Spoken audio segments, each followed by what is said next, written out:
Digital Ideas for Hybrid and Online Instruction.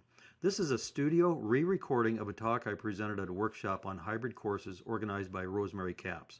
My goal is to present 15 ideas for use of digital technology and concepts in hybrid and online instruction, most of which I developed for or in the context of my own classes. I'll start by making a couple of general points about video and its importance.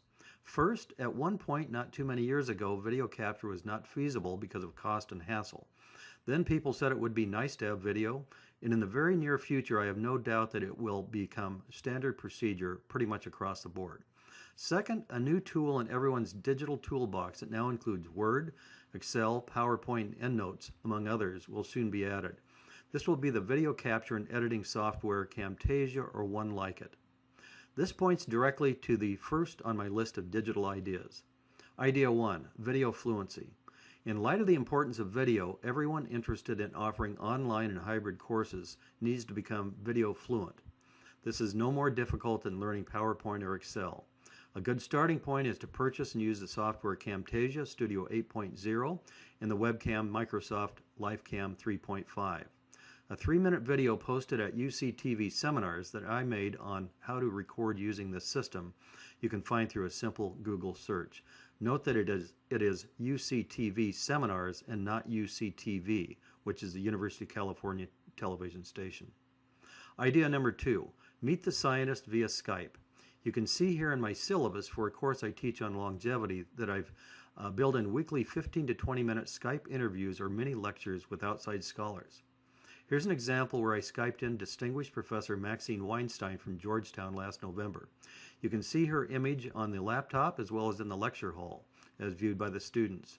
Skyping in scholars does several things for your class, your students, and you, including it breaks up the lecture routine, provides outside perspectives, introduces students to scholars at other institutions, and at the same time exposes them to that institution, and it gives students an opportunity to see the instructor in more global professional context.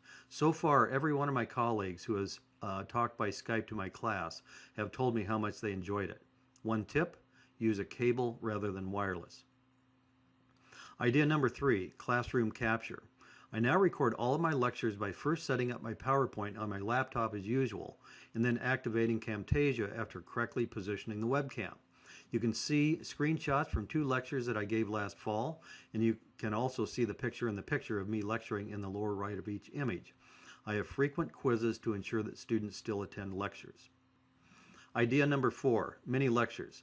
These are scripted, modular lectures posted as alternatives to face-to-face lectures, and I package them as lecture playlists. You can see here the 8 mini lectures I recorded to replace a face-to-face with screenshots of 2 of them shown here, the top one running about 8.5 minutes and the bottom one around 5 minutes. Playlists of mini lectures can be used, 1, sporadically or as needed, for example when you travel to a professional meeting, or 2, systematically, for example as an online replacement for all Friday lectures, or as a flipped classroom where students view the video outside of class and use FaceTime in class for a discussion of the material. Idea number 5, seminar capture. There are many important reasons for departments to record seminars, particularly since the Camtasia webcam system is zero cost, including viewing by persons.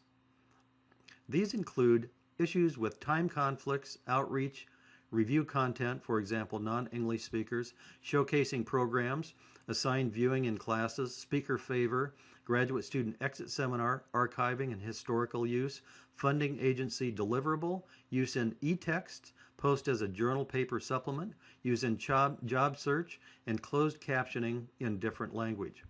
Here is a paper titled University of California Research Seminar Network, a prospectus, published in PLOS Biology and authored by all members of the System-Wide University Committee on Research Policy, of which I was chair and lead author on this paper, and which served as the roadmap for the creation of a new online platform supported by the University of California TV station, UCTV, that they called UCTV Seminars. Here is the UCTV Seminars website showing several posted UC Davis seminars.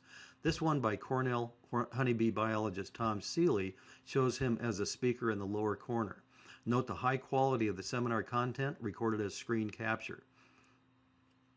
Enrichment videos, idea number 6.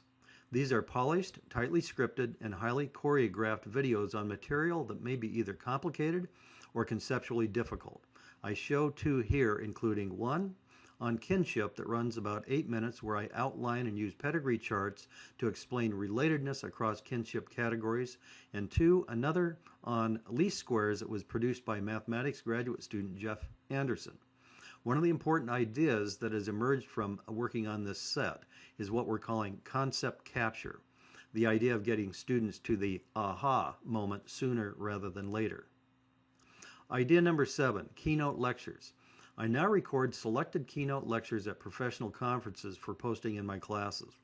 Once I receive a speaker's permission to record, I obtain a copy of their PowerPoint slides and track their presentation on my own laptop as they give their talk, while recording the screen and the speaker using my Camtasia webcam system. Here's an example of one of Stephen Ostad's talks that I recorded in Boston a couple years ago at the gerontology meetings. In this case, I had assigned readings of the speaker that was complemented by video of his keynote talk, so students could view Dr. Ostad presenting some of the same material. Idea number 8, micro voice. This is a language miniaturization concept where students respond to a prompt in 25 words or less and are graded check, plus, or minus. Here is one where they were asked to describe the human growth curve in 25 words or less. One of the best student mini essays is shown here. These assignments also lend themselves to peer review. Here I show a Google form where they submit essay and the Excel sheet containing all mini essays for peer review using the check, plus, minus scoring system. Idea number 9, microtalk. Just like it sounds, this video idea is an oral version of the previous idea.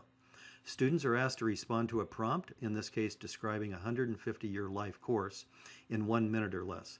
They recorded their scripted oral presentations, often with visuals, using YouTube and submitting the URLs of their video to the instructor. Students recorded their oral presentation by signing in to their YouTube account, clicking upload, clicking webcam capture record button, recording their presentation using either a built-in or external webcam, and submitting the URL of the recording as their assignment. Idea number 10, how-to videos. Video is a powerful tool for use in how-to instructions or guidelines. Here I will briefly discuss two that I co-produced. I co-produced a playlist of 13 videos on writing, a research term paper with assistant professor in the University Writing Program Sarah Perrault and graduate student Shruti Dubey. The first set of videos involved preparation, and the second part was on actual writing. We deconstructed a mocked-up term paper based on a book chapter I had written. Note that the total viewing time for the playlist is around 45 minutes. This set of videos are posted for open access to anyone at the Shields Library website. You can find these by searching Library Videos on the UC Davis homepage. A second one, I directed the production of a playlist on collecting insects by students who enrolled in a special seminar I offered a couple of years ago. These short videos were divided into collecting, preserving, and displaying. Note that in 9 minutes of viewing, a novice can learn much of what is needed to make an insect collection. These are posted on the entomology homepage. Idea number 11, 1-minute entomologist. The concept here is to produce sets of short, snappy, content-rich videos focusing solely on identification, with each running no more than 60 seconds. Our intent is to create these 1-minute ID videos for each of the 100 most common or most important insect or arachnid species in California. Here I show a screenshot of one I produced for the black widow spider.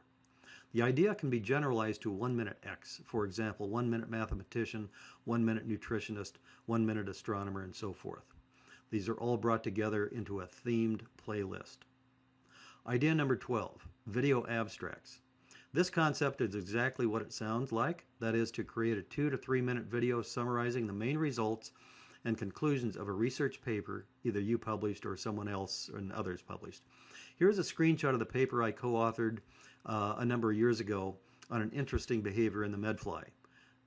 These video abstracts can be posted for class viewing as well as for outreach and promotion on home pages.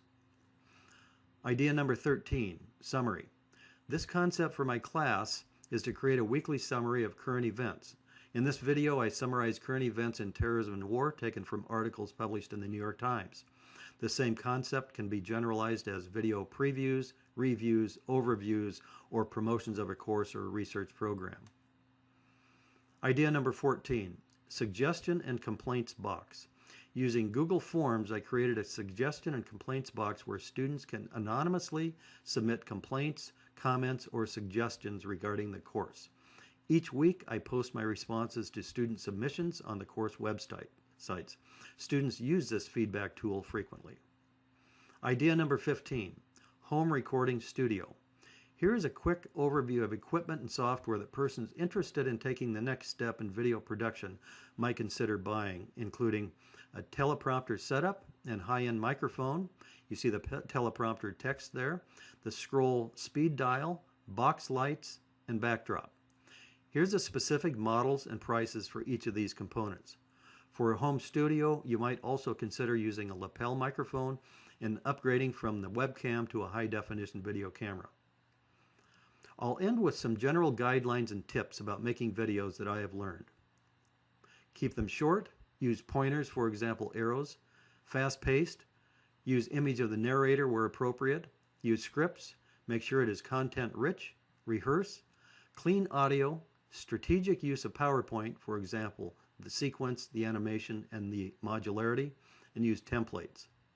2 additional production tips. 1.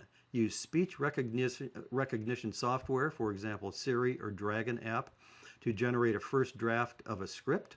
And 2. Record your voice and webcam video first, then record your screen capture in a separate step synced with your voice.